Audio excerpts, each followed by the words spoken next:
Welcome as we continue our study of Colossians in chapter 2, verse 20. If then you died with Christ from the elements of the world, why are you under its decrees as living in the world? So died is apothnesko, and thnesko means die, and the apo is sort of to die off. It means to offer away, so sort of to die off or to die away.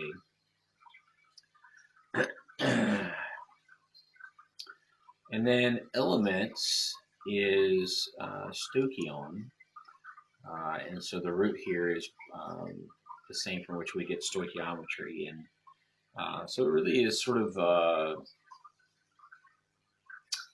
orders to give order. So you think stoichiometry is to measure out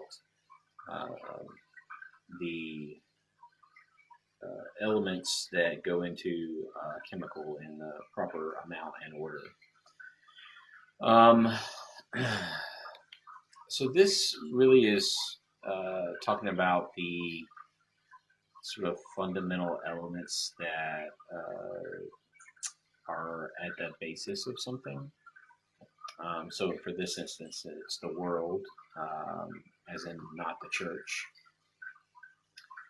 And then decrees is from the word dogma, it's dogmatizo, and it is really just a command or to lay down some type of ordinance.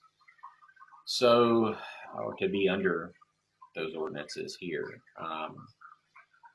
So what this is saying, so again, keeping in mind, going back to 18, where someone's trying to teach you that you need to do something a certain way that are ways that are not in line with what the Bible tells us. So that we should worship through angels, that they're, this thing's important or that thing's important, that I got to follow all these rules, etc.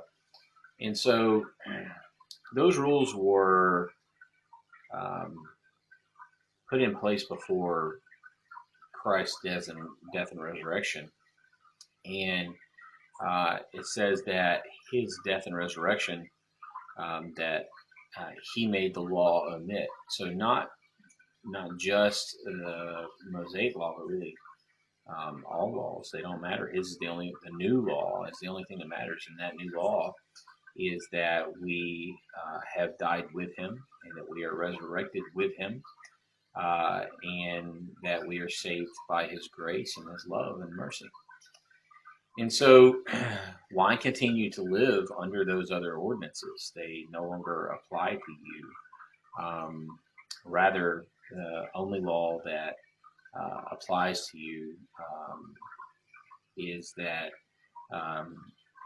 you have faith that Christ's death and resurrection was sufficient to cover all your sin, and therefore you're going to heaven.